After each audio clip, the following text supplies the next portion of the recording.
हमारे राष्ट्रीय अध्यक्ष और हमारी प्रेरणा का स्रोत श्री मल्लिकार्जुन खड़गे जी, हमारे पूर्व राष्ट्रीय अध्यक्ष और हमारी ऊर्जा के स्रोत श्री राहुल गांधी जी, इस न्याय पत्र को मूर्त रूप देने वाले श्री पी चिदम्बरम जी, हमारे संगठन महासचिव श्री के.सी. वेणुगोपाल जी, आप सबका स्वागत है। सर्वप्रथम वेणुगोपाल जी सबका स्वागत करेंगे।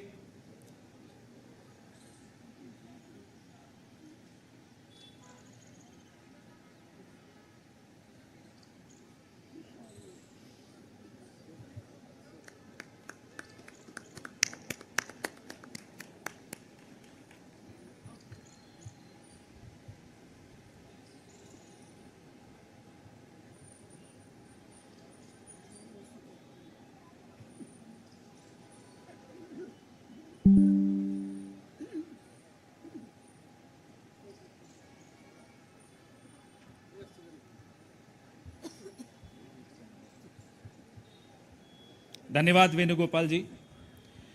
साथियों, हमारे नेतृत्व के लिए और हमारी पार्टी के लिए न्याय केवल एक शब्द नहीं है, न्याय संघर्ष है, न्याय तपस्या है और न्याय हक है।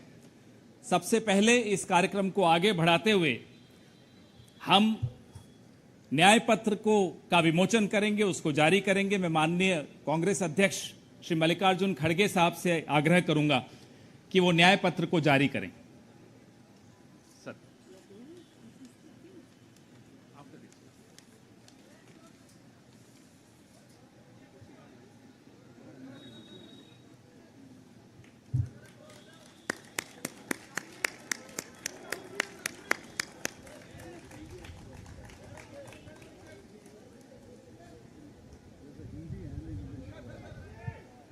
या both Hindi.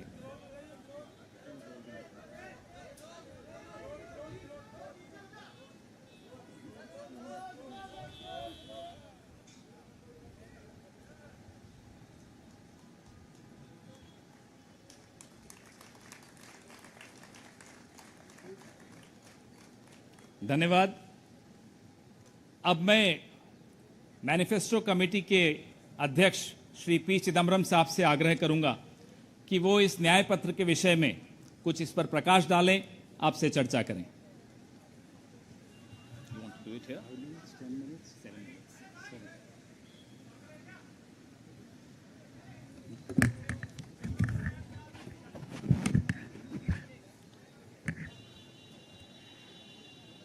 Honorable Congress President,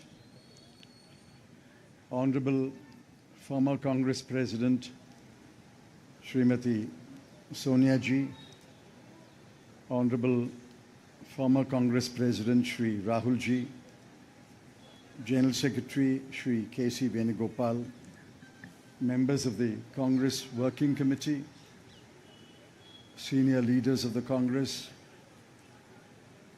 Karyakartas of the Congress, members of the media. I'm thankful to the Congress President for releasing the Congress Manifesto for the 2024 elections. Earlier, the draft Congress Manifesto was thoroughly discussed in the Congress Working Committee. The recommendations of the members of the Congress Working Committee were taken into consideration, and with the final approval of the Congress President, some changes were made to the draft manifesto. And what we have today is the final manifesto approved by the Congress Working Committee and the Congress President. The broad theme of the manifesto is justice. Every aspect of justice has been threatened, weakened, diminished, and in some cases denied in the last 10 years, especially in the last 5 years. members of the media will recall that in 2019, we had warned of what is likely to happen between 2019 and 24 should the BJP come back to power. We were not soothsayers, but we were active workers on the ground who could sense what is happening in this country. I'm sorry to report that what we had predicted in 2019 has come to pass in 2024. We had said institutions will be diminished or captured. That has happened. We had said freedom will be restricted, and that has happened. We had said that the weaker sections of the people will be denied their rights and their privileges. That has happened. We had said that Parliament will be diminished. That has happened. We had said that we will inexorably move towards an autocracy. We are already described as an electoral autocracy by many, many thinkers of the world. That has happened. While we are unhappy that what we had predicted has happened, we have in this manifesto suggested bold measures to reverse the damage that has happened in the last 5 to 10 years. The overall theme of the Congress manifesto is 3 powerful words: work, wealth, and welfare. I shan't take long. I'll explain each word in one sentence. Work means we must create jobs. If anybody had any doubt, read the report of the ILO that was released 10 to 15 days ago. The government came up with a lame defense through the chief economic advisor, but the defense only made it worse.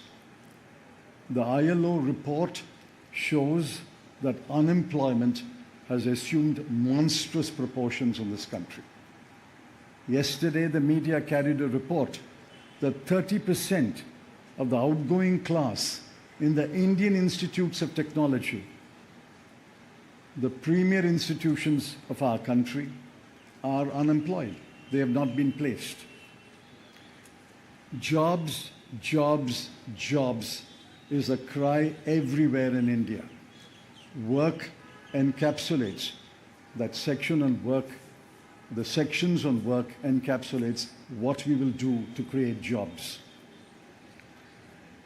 The second is wealth.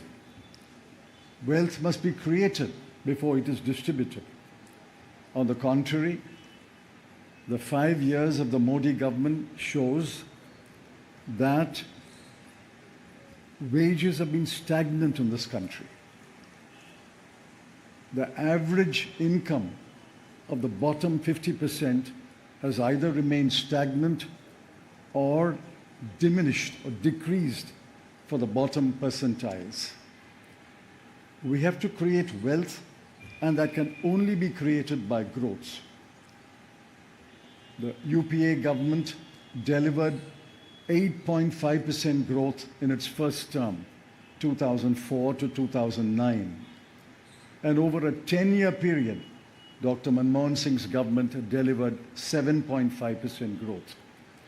Even the futile attempt by the BJP government to revise the figures made it 6.7%. But over the last 10 years, the average growth is only 5.8, and if you count the year that ended on 31st March, given the inflated figures, it will still be 5.9. The difference between 7.5 and 5.9 may appear to be trivial, 1.6%, But it's not a trivial difference. It is a difference that makes between a moderately slowing economy and a robust economy. So the second broad theme is wealth. We have to create wealth, which means we must have investment, capital investment, private investment, government investment, and foreign investment. Once we create jobs and once we set in motion policies that will create wealth, this country will go back to the high growth path of the UPA governments. The third section, which addresses many aspects of justice, is welfare. So work, creating wealth, which results in welfare. The welfare of whom? I have always accused the BJP government, the Modi government, is a government of the rich, by the rich, and for the rich. This government is driven only by the interests of the top 1% of this country. But we have to look at the bottom 50%. The bottom of the pyramid, the bottom 50% is as important as those who are well off. And in the bottom 50%, as we go down the ladder, the bottom 20% are extremely poor. It has been estimated that 23 crore people are still poor in this country. UPA government lifted 24 crore people out of poverty. And we promise that if the Congress or a Congress-led government comes to power in 2024, we will lift 23 crore people out of poverty in the next 10 years. That's possible, it's doable, and I conclude by saying the Congress has done it before and we can do it again. I appeal to all of you to spread the message of this manifesto to the nook and corner of this country and ask the people to vote for the hand symbol and to vote for all our allied parties throughout this country. Thank you.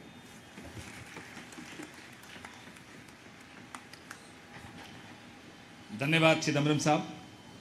मैं माननीय राष्ट्रीय अध्यक्ष श्री मल्लिकार्जुन खड़गे साहब से आग्रह करूंगा कि वो 2 शब्द कहें।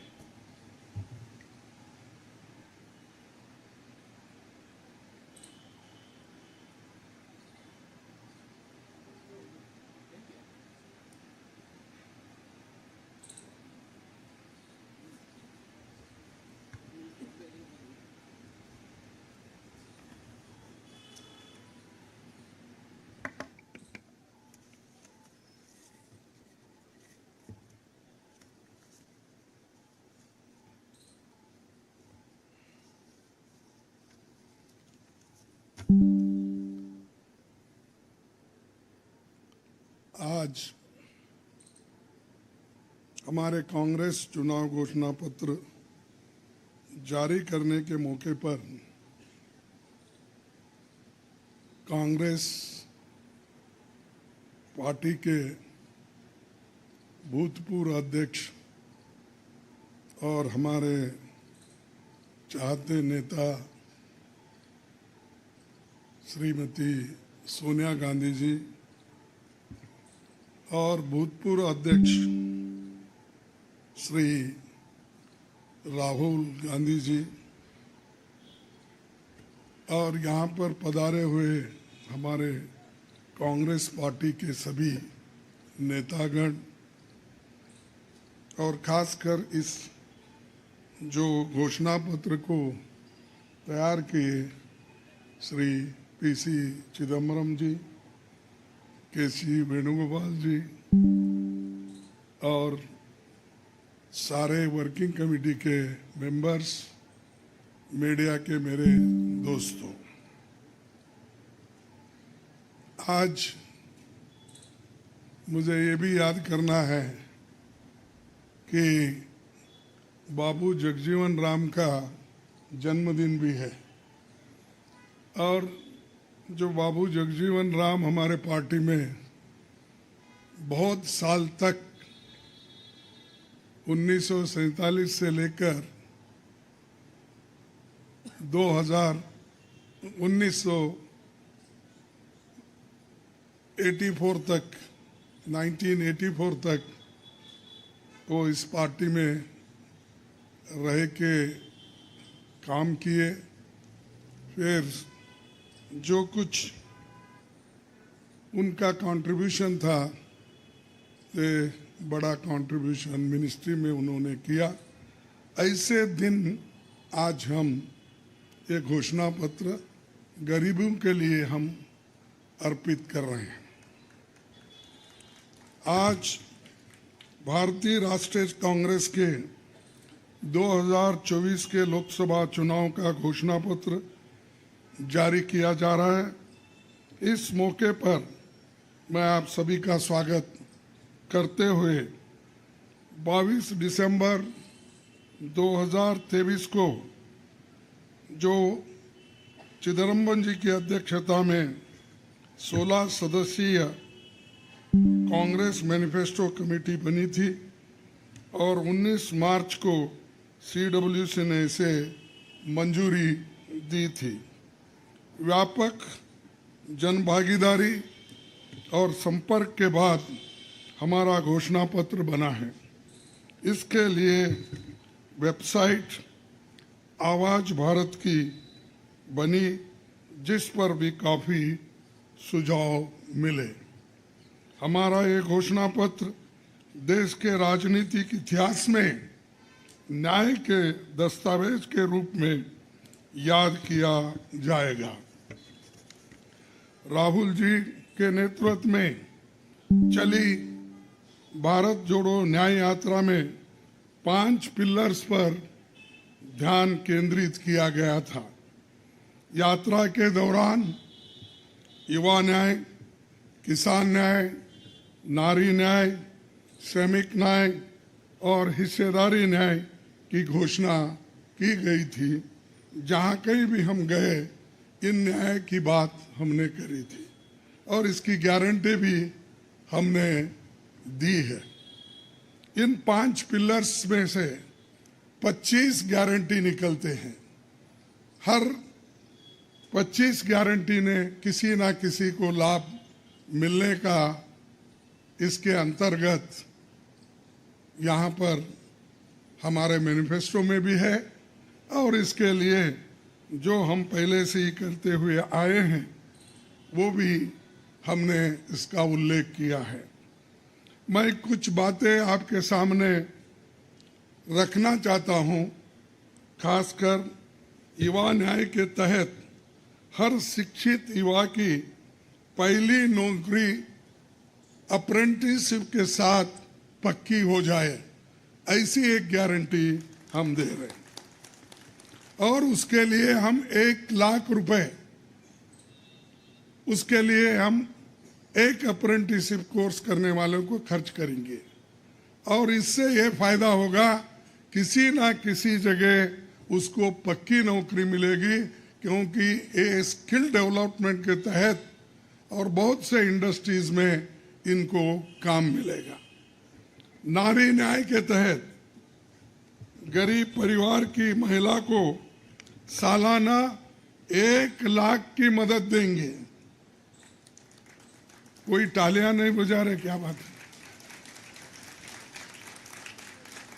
गरीब परिवार की महिला को सालाना 1 लाख की मदद देंगे और किसान न्याय के तहत किसानों की कर्ज माफी और MS की कानून की गारंटी भी हम देंगे।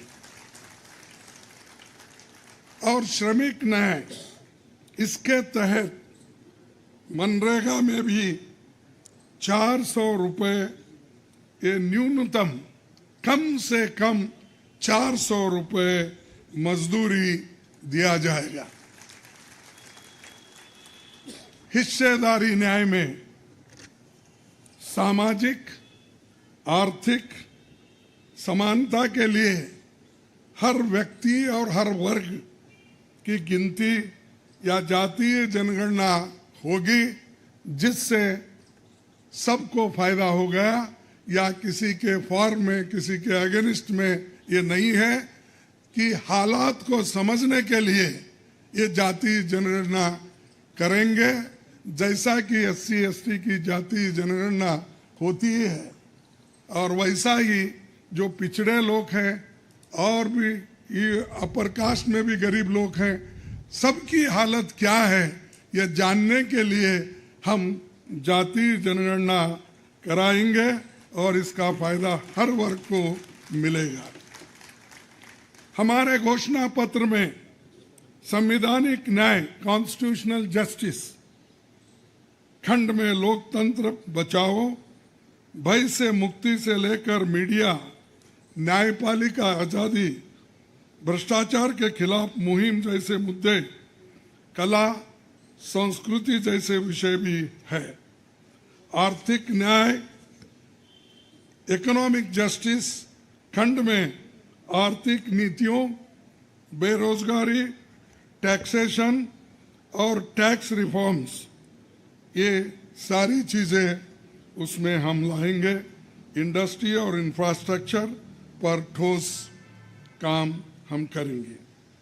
राज्य न्याय, जस्टिस फॉर द स्टेट्स में संघीय विकास, पूर्वोत्तर भारत पर रोशनी हम डाले हैं, और जहां कहीं भी फेडरल स्ट्रक्चर को धोखा होगा हम उस वक्त अपनी आवाज उनके साथ भी उठाएंगे, और जब हमारी गवर्नमेंट आएगी तो उनको बराबरी का हिस्सा देंगे, और ताकि वो पैसे के लिए तरस ना हो, चाहे वो ड्रॉट हो, फ्लड हो, डिसास्टर्स हो, इसके लिए नेचुरल डिसास्टर, इन सब के लिए फेडरल गवर्नमेंट को कानून के तहत जो मदद मिलना चाहिए वो हम जरूर उनको दिलाएंगे।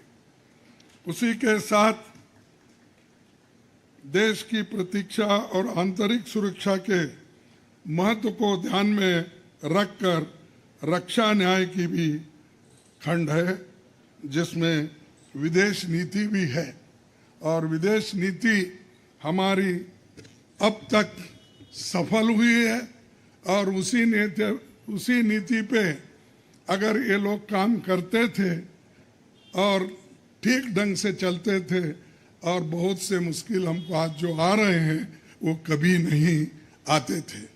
तो इसीलिए हम अपना रक्षा न्याय का देश की रक्षा के लिए पूरा हम काम करेंगे।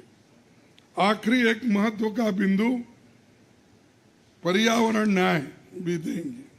आप सभी से मैं अनुरोध करूंगा कि घोषणा पत्र को बारीकी से देखें, पढ़ के इसमें आपको भविष्य के भारत की शानदार नया तस्वीर दिखेगा, और इसके लिए आप ठीक ढंग से आप काम कर सकते हो।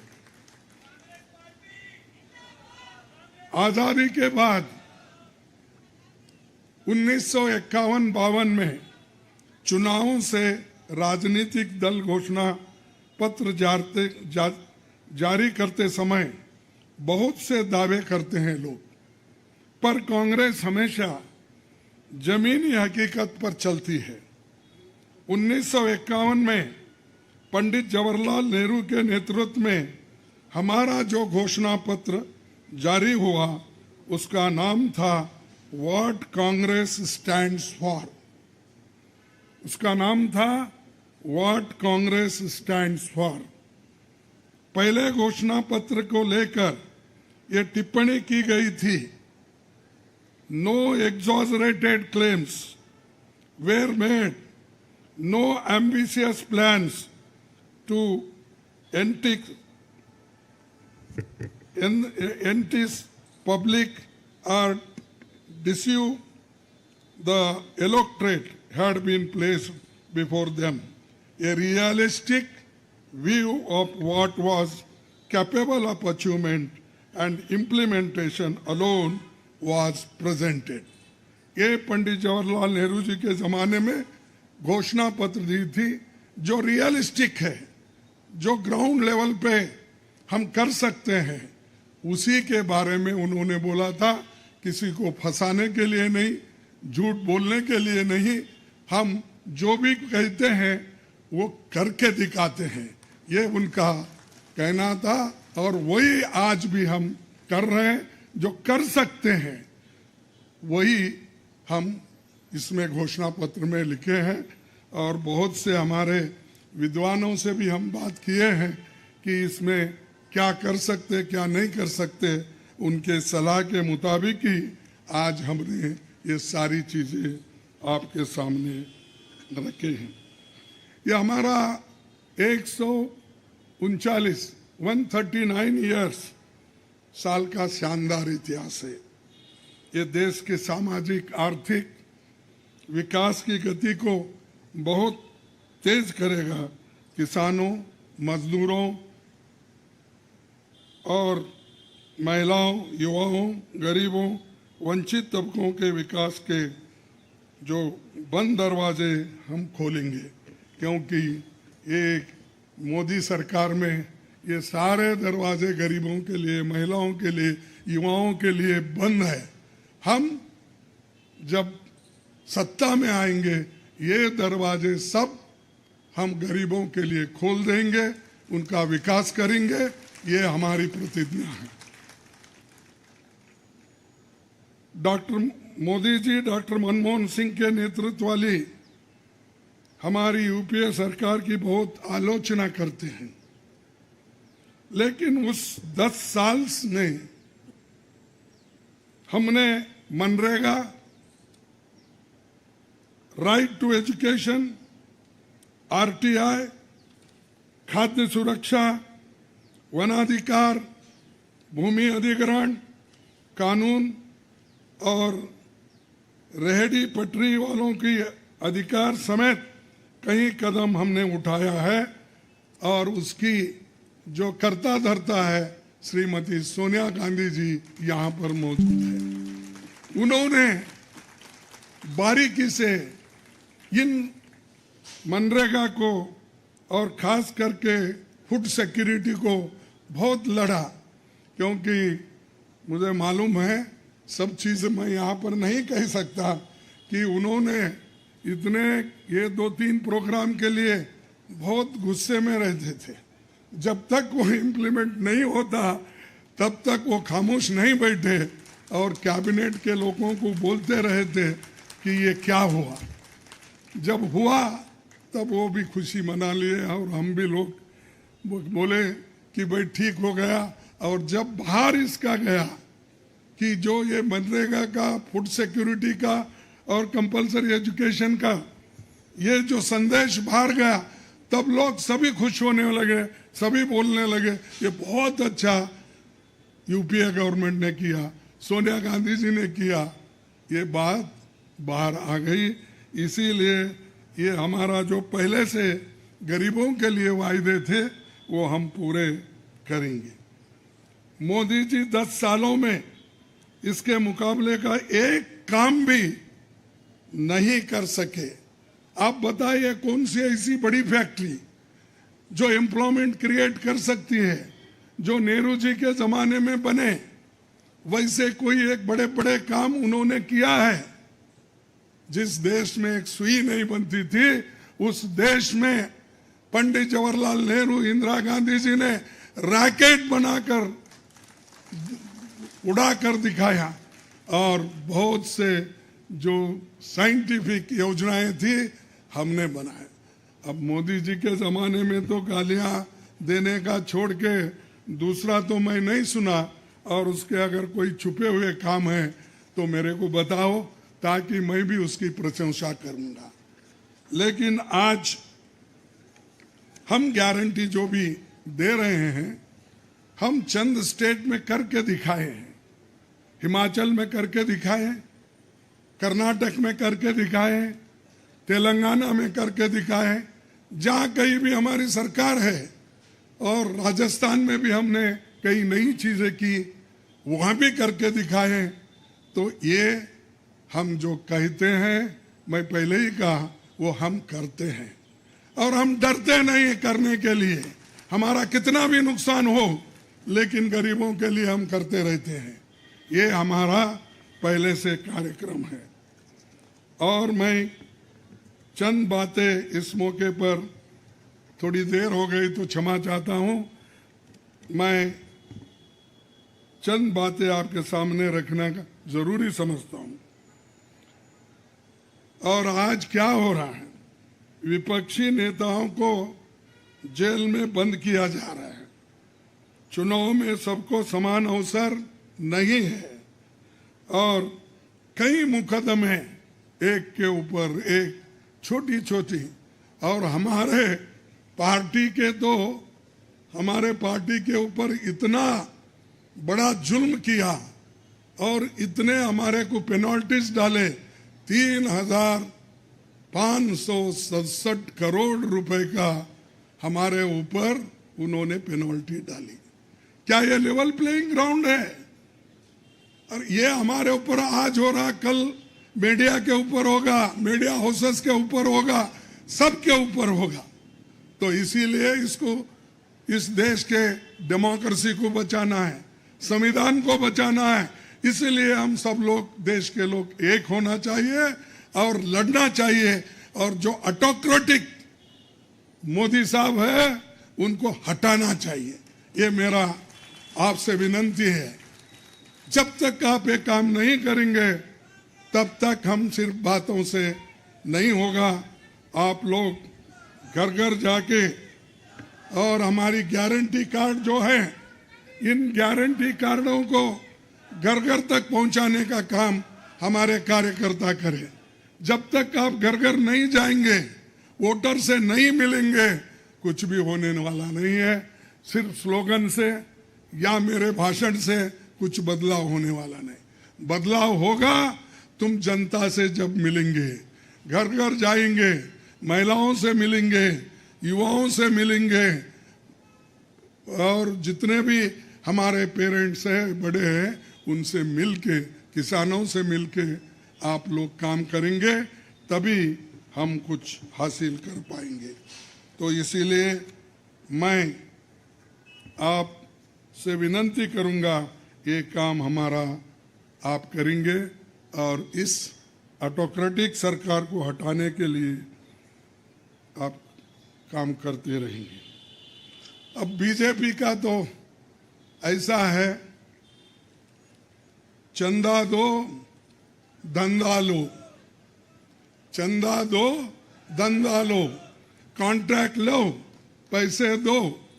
तो उन्होंने काम किया और वो कहते हैं कि भ्रष्टाचार मिटाऊंगा। अरे भाई, 25 लोग हमारे बड़े बड़े नेताओं को आपने लिया और 25 नेताओं में 2 को तो एक पूरा एक्सोनरेट किया और 23 लोगों को फिर उनको भी एक्सोनरेट किया।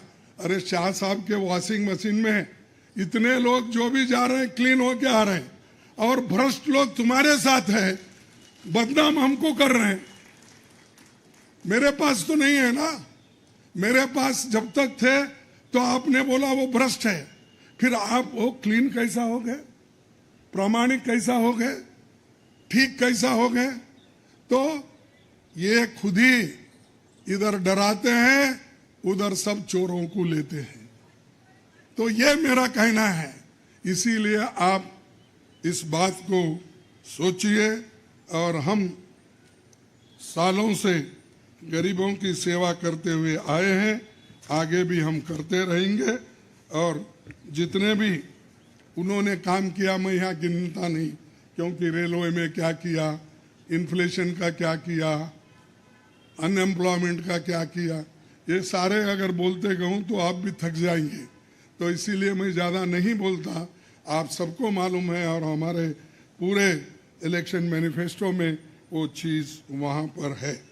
इसीलिए आप तमाम को मैं धन्यवाद अर्पित करता हूँ कि आप ऐसे वक्त जो हमको साथ दे रहे हैं, जिस वक्त लोग डर डर के चंद लोग भाग जा रहे हैं। वो डरने वाले कौन है? जो आदमी कुछ चोरी करता है वही डरता है। जो आदमी ठीक है, अपने उसूलों पे खड़ा है, उसको कोई नहीं डरा था। अगर डराएगा तो भी वो उसूलों पे ठहरे हुए लोग डरेंगे नहीं। तो इसीलिए हम लोग डरने वाले नहीं। हमारे नेता श्रीमती सोनिया गांधी जी, राहुल गांधी जी, डर उनमें नहीं है और डर का नाम भी नहीं है। और डर ये शब्द उनके पास नजदीक आता नहीं। वो डर सिर्फ मोदी को है, क्योंकि वो हमारे लोगों को ले लेके 400 पार बोलते फिर रहा है। अरे मणिपुर जैसे एरिया में नहीं जा सके, देश में विदेश में 14 फेरियां लगाए, देश में इलेक्शन का प्रचार सरकारी फंड से किया गया, सरकारी वैन से किया गया, लेकिन मणिपुर वो देखे नहीं। क्यों नहीं गए भाई? आपकी तो 56 इंच की छाती है, आपको डर कुछ भी नहीं है। हाँ, आप जा सकते हैं, लेकिन वहां हमारे नेता राहुल गांधी जी जा सकते हैं लोगों के साथ। आप क्यों नहीं जा सकते? क्योंकि आपको डर है, और डरने वाला आदमी देश की भलाई कभी नहीं करता। बाय चांस आया, अब आगे लोग उसको देखेंगे और आप भी मजबूती के साथ हमारे साथ खड़े होंगे। इतना ही कहते हुए मेरे 4 शब्द को समाप्त करता हूं। जय हिंद।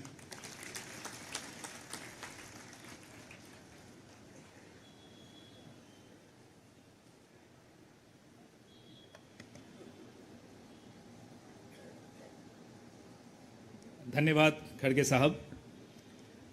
मीडिया के मित्रों, आपके मोबाइल पर सॉफ्ट कॉपी हिंदी और अंग्रेजी की हमारे न्याय पत्र की पहुंच चुकी है। कार्यक्रम के पश्चात उसकी फिजिकल कॉपी भी आपको दे दी जाएगी। कार्यक्रम को आगे बढ़ाते हुए अब 10 मिनट आपके सवाल जवाब होंगे और इसमें अनुशासन रखिएगा। सबसे पहले एजेंसीज को मौका दिया जाएगा, तो एएनआई सबसे पहले अपना सवाल पूछे।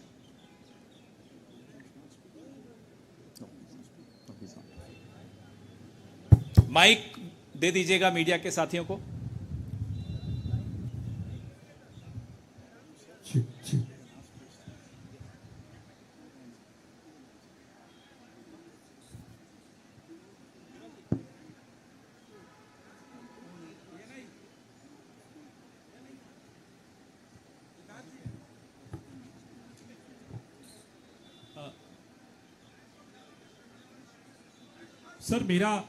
सर मैं सिद्धार्थ हूँ एएनआई से। सर मेरा सवाल यह है कि आप लोगों ने एक प्रॉमिस किया है अपने मैनिफेस्टो में कि जो लोग पार्टियां छोड़कर जाते हैं, चुने हुए लोग, उनके लिए आप अमेंडमेंट करेंगे, 10th शेड्यूल में डालेंगे कि ताकि उनकी मेंबरशिप अपने आप बर्खास्त हो जाए। क्या इस तरीके की परिस्थितियां जो आज बन रही है, खासकर आपकी पार्टी इसको देख रही है, इसको ध्यान में रखते हुए आप लोगों ने मैनिफेस्टो में इसको डाला है?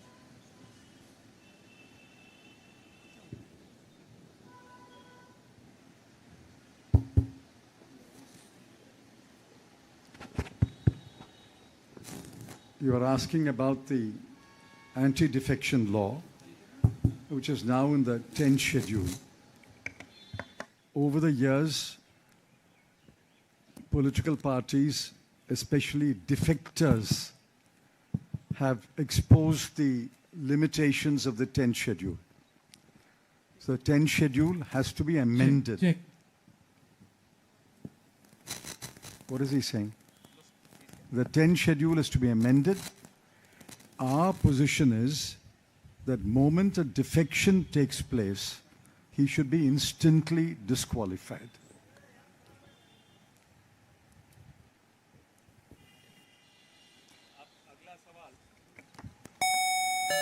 अगला सवाल PTI.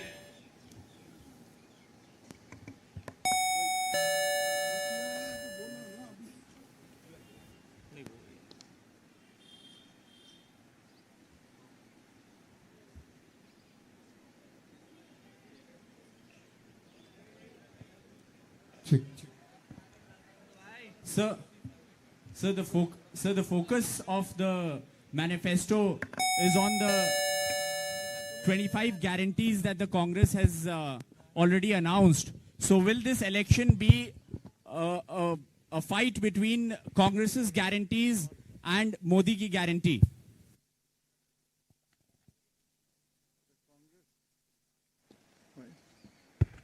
The Congress guarantees are concrete guarantees. We have spelt out in English and Hindi and in due course in different languages what each guarantee means, what each guarantee will deliver to the people. Mr. Modi's guarantees are only in order to ensure that he is guaranteed a third-term job. Where is the guarantee? What happened to the guarantee of 2 crore jobs? What happened to the guarantee of 15 lakhs in the account of every Indian? What happened to the guarantee of doubling farmers' income? What happened to the guarantee of raising India's GDP to 5 trillion? I can offhand narrate at least 50 such promises of Mr. Modi. Mr. Modi's promises are empty promises. Our 25 guarantees are concrete guarantees.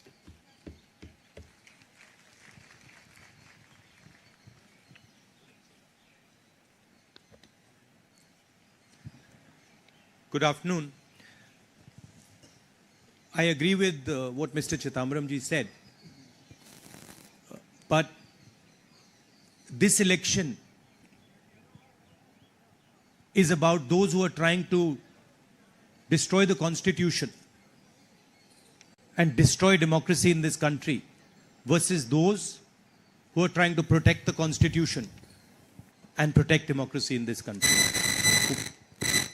We do believe that it is very important, once this fight is won, that we look after the interests of the vast majority of our people, that India is not run for 2 or 3 large conglomerates, large businesses, that it is run for the vast majority of people, that we are not a nation of monopolies, we are a nation where there is fair competition among businesses. So I think it's important to understand that this election is a fundamentally different election. I don't think democracy has been as much at risk, the Constitution has been as much at risk as it is today. In Hindi, sir. ये जो चिदम्बरम जी ने कहा उससे मैं सहमत हूं, मगर ये जो चुनाव है ये लोकतंत्र को और संविधान को बचाने का चुनाव है. एक तरफ एनडीए नरेंद्र मोदी जी जो कॉन्स्टिट्यूशन पर आक्रमण कर रहे हैं, लोकतंत्र पर आक्रमण कर रहे हैं, इंस्टीट्यूशंस को कैप्चर कर रहे हैं, और दूसरी तरफ इंडिया अलायंस जो कॉन्स्टिट्यूशन की रक्षा करता है, लोकतंत्र की रक्षा करता है. तो ये चुनाव इन दोनों फोर्सेस के बीच में है. धन्यवाद. मौसमी सिंह, आज तक.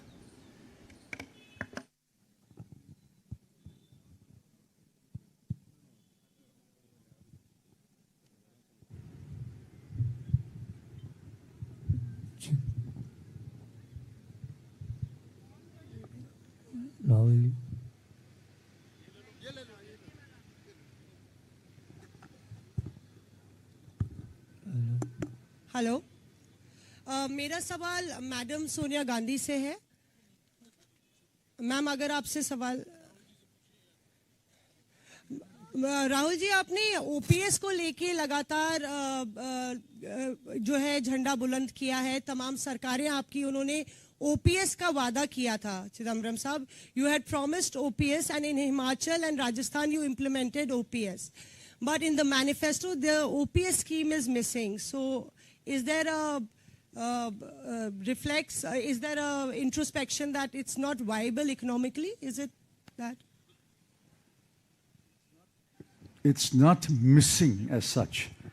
It's very much on our minds. But please remember the developments that have taken place in the last 4 months. The government has appointed a committee headed by the Finance Secretary to review the NPS and the demand for OPS and to find a way in which the objectives of OPS can be financed by a funded pension scheme. Which means the government has come around to the point of view that while the OPS delivered benefits to the pensioners, the NPS made it sustainable. Now a committee has been appointed under the Finance Secretary, and unless we receive the report of that committee and review it, it would be premature to take a stand on the OPS-NPS controversy. It's very much on our minds, and we will come out with our position once the committee's report is received. Arun Kumar Singh.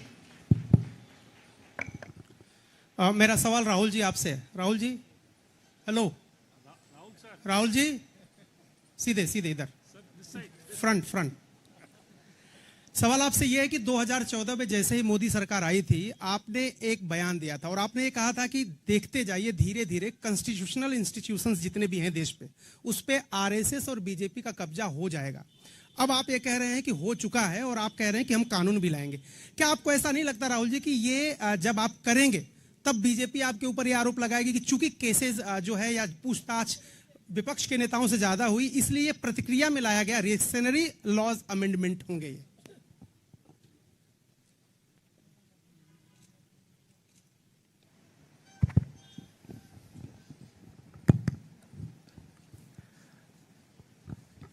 सबसे पहले ये समझना होगा कि हिंदुस्तान के राजनीतिक structure में हो क्या रहा है। आरएसएस ने और बीजेपी ने और खासतौर से नरेंद्र मोदी जी ने जो स्ट्रैटेजी बनाई है, उसका फाउंडेशन क्या है, उसकी नींव क्या है, सबसे पहले यह समझना है।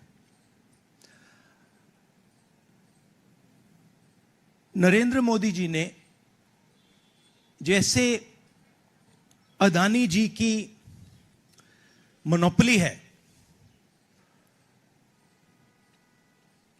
पोर्ट्स पर, इंफ्रास्ट्रक्चर पर, डिफेंस में, वैसे नरेंद्र मोदी जी ने पॉलिटिकल फाइनेंस की मोनोपोली बनाई है। कैसे बनाई है? ED, CBI, income tax department का प्रयोग करके। अगर आप बॉन्ड स्कीम्स को देखें तो उसमें साफ दिख जाता है कि नरेंद्र मोदी जी ने, बीजेपी ने एक प्रकार से पॉलिटिकल फंडिंग एक्सटॉर्शन से, धमकी से, प्रेशर से बनाई है। खड़गे जी ने कहा जो भी भ्रष्ट हैं वो सब बीजेपी में जा रहे हैं। उसका कारण है क्योंकि नरेंद्र मोदी जी चाहते हैं कि पॉलिटिकल फाइनेंस की मोनोपोली उनके हाथों में हो। अब हमारे बैंक अकाउंट बंद कर दिए, हमारे पास ओरिजिनल रास्ता जो था वही हमारा रास्ता है। हम जनता के साथ जाकर मिलकर उनके लिए लड़ते हैं। ये जो मैनिफेस्टो बना है, ये मैनिफेस्टो कांग्रेस पार्टी ने नहीं बनाया है। ये मैनिफेस्टो हिंदुस्तान की जनता ने बनाया है। हमने सिर्फ इसको लिखा है, ठीक है, और हमने सिर्फ इसको लिखा है। जो किसानों ने हमें बताया, खड़गे जी को बताया, मुझे बताया, बाकी नेताओं को बताया, वो हमने लिखा है। चाहे वो रोजगार की बात हो, चाहे वो कॉन्ट्रैक्ट लेबर की बात हो,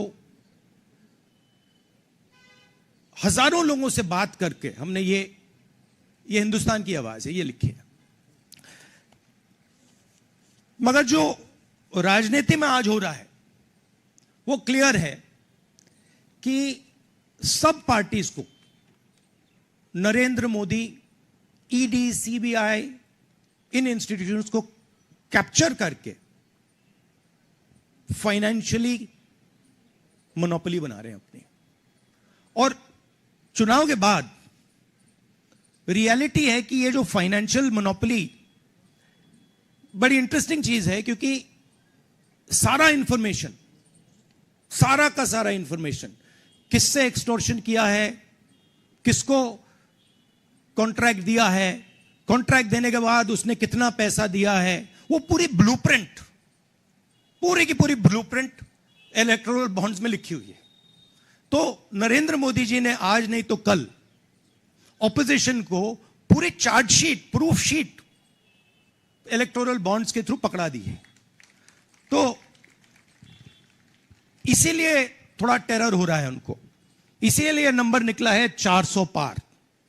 इसलिए ये महाराष्ट्र में हमारे नेता ले जा रहे हैं, हरियाणा में सब जगह हमारे नेता ले जा रहे हैं, क्योंकि इनको लग रहा है कि भैया अगर 400 पार नहीं 180 हो गई, 160 हो गई, 140 हो गई तो नैया पार हो जाएगी। Thank you. आशीष सिंह।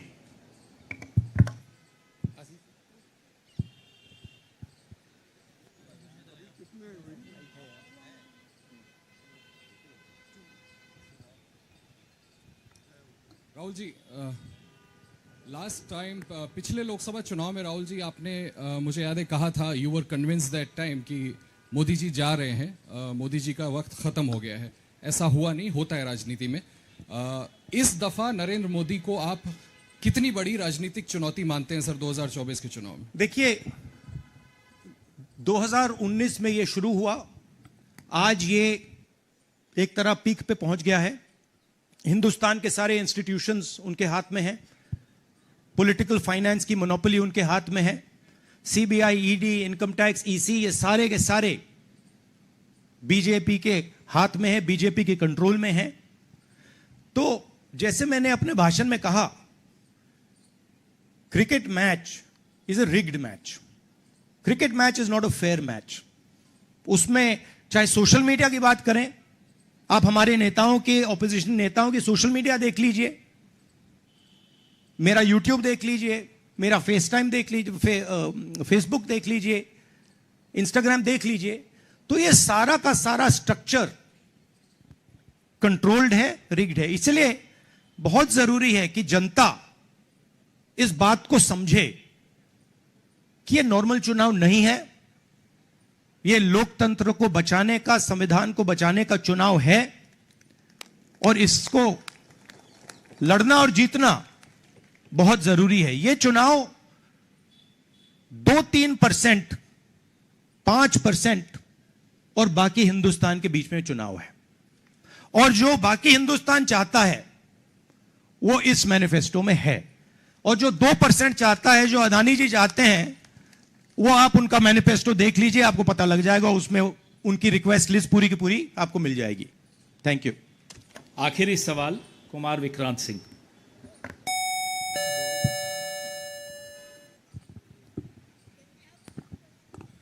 राहुल जी, 2009 में आपको भी याद होगा, उस वक्त मैनिफेस्टो में 2 तस्वीरें थी, मनमोहन सिंह जी की और सोनिया गांधी जी की। पूछा गया था पीएम कैंडिडेट कौन होगा, सोनिया जी ने अपनी तस्वीर छुपा ली थी। आज 2 तस्वीरें हैं, राहुल गांधी जी की और खड़गे जी की। कोई तस्वीर छुपाएंगे, कोई दिखाएंगे? नहीं, ये आप बड़े डिस्ट्रैक्शन वाले क्वेश्चन पूछते हो। देखिए, इंडिया गठबंधन में डिसीजन लिया गया है कि हम मिलकर एक साथ आइडियोलॉजिकल चुनाव लड़ रहे हैं। चुनाव जीतने के बाद लीडर कौन होगा, प्राइम मिनिस्टर कौन होगा, वो पूरा का पूरा जो कोलिशन है वो मिलकर डिसाइड करेगा। Thank you. धन्यवाद। अब कार्यक्रम की समाप्ति से पहले Tomorrow's program you are launching. Shri केसी वेणुगोपाल कल के कार्यक्रम के विषय में आपसे 2 शब्द कहेंगे. Dear friends, today we are already released the... Brother, he wants South media chance. इन्हें माइक दीजिए जो साउथ इंडिया से हमारे जो साथी हैं, और ये आखिरी सवाल होगा.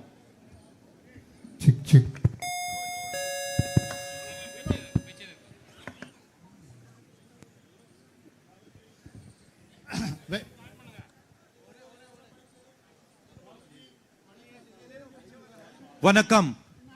South India's mic is not on, brother. But you have a very strong voice. You can speak without the mic. Sir, Vanakkam. Vanakkam. Venkatraman from Dinamala from Tamil Nadu. Advance congratulations to the Congress party, because due to this serious campaign by the DMK party and Congress leaders, you are going to get 10 out of 10 seats from Tamil Nadu in the forthcoming parliament election. Do you think the same trend will you expect from the across the country? Well, you know, I'm not a soothsayer. Unlike many political commentators, I can't predict the future. But what I'm confident of is that this is a much closer election than is being propagated by the media. It is a close election, and we are going to fight an excellent election, and we are going to win the election. Thank you. Please do remember one thing. Please do remember that there was a similar feeling being generated by the press when Mr. Vajpayee was Prime Minister. There was the India Shining campaign. So we have a similar idea being propagated. India Shining with 2-3 new dimensions. International dimension. All sorts of new dimensions. Full support by the monopolists in the country. But do remember what happened to the India Shining campaign. And do remember who won that campaign. Thank you.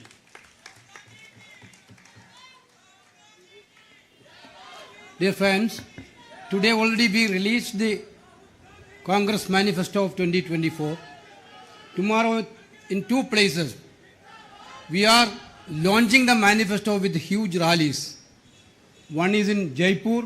Tomorrow morning the manifesto launching will take place in Jaipur. And second rally of launching the manifesto will take place in Telangana, Hyderabad in the evening. There were 2 programs tomorrow. One is in Rajasthan, one is in Telangana for launching the manifesto. I once again thanking all of you for participating in this event. Thank you Venugopal ji. अब सेवा दल के साथियों से आग्रह है कि वो राष्ट्रगान शुरू करें.